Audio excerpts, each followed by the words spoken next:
ठोकायचे. या लोकांनी फक्त एक ठरवून घेतलेलं आहे की आम्हाला फक्त सत्ता द्या, सत्ता भोगायची, 2 दिवस एवढंच राहायचं, बाकी दिवस इथं तुम्ही बाहेर जाणार. म्हणजे एवढ्याकांचा विचार कोण करणार? परिस्थिती आहे ना.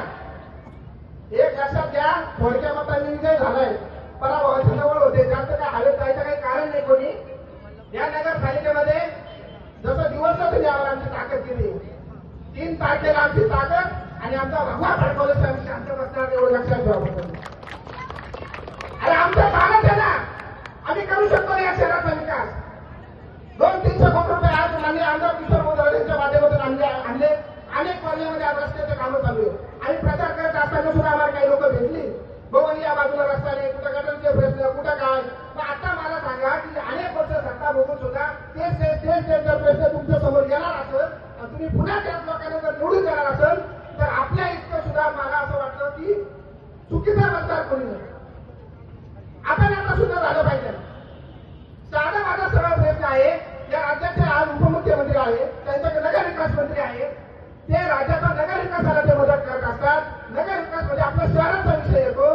तर शहराला ते राज्याचे उपमुख्यमंत्री निधी देऊ शकता, काम करू शकता. मग आपल्याला माहीत का नसेल? आपल्या शहराचा जर विकास करायचा असेल तर या राज्याचे उपमुख्यमंत्री आणि नगर विकास मंत्री शिंदे साहेबच विकास करू शकता. दुसऱ्या कोणामध्ये हिंमत सुद्धा नाही. फक्त गप्पा मारायच्या यांचं ठरले नाही. तात्पुरत्या निवडणुका जवळ आले का फक्त गप्पा करायचा. मला खात्री आहे रुपेश भाऊ एक उच्च शिक्षित उमेदवार आहेत. आज ते जवळपास 2000 शिक्षक सांभाळतात, कितीतरी विद्यार्थी सांभाळतात, कितीतरी मोठा दांडगा अनुभव आहेत. आज मी सांगतो, मी BSc करत असताना मी 2-4 कॉलेजला त्या ठिकाणी ऍडमिशनसाठी प्रयत्न केले, परंतु माझ्या हाताच्या अंतरावरती धुळगाव ते SMB कॉलेज किती जवळ, 2 मिनिटाच्या अंतरावरती. माझ्यासारखा सामान्य माणूस बाहेर जाऊन BSc करण्यासाठी किती पैसे खर्च करावा लागते. इथं शेतकऱ्यांचं सुद्धा आणि ग्रामीण भागातून सुद्धा काही लोक आहेत. किती पैसे लागतात आणि काय परिस्थिती असते ते सुद्धा काम केलं ना. परंतु मला एक सांगायचं, या सगळ्या गोष्टी जरी असल्या, या आज जे 2-4 दिवस या निवडणुकीचा जो माहोल आहे याच्यामध्ये आपण विचार करताना फक्त मागचा विचार करा की आपल्यासाठी काही हातात नसताना सुद्धा काही या कुटुंबाने आपल्यासाठी केलेलं आहे.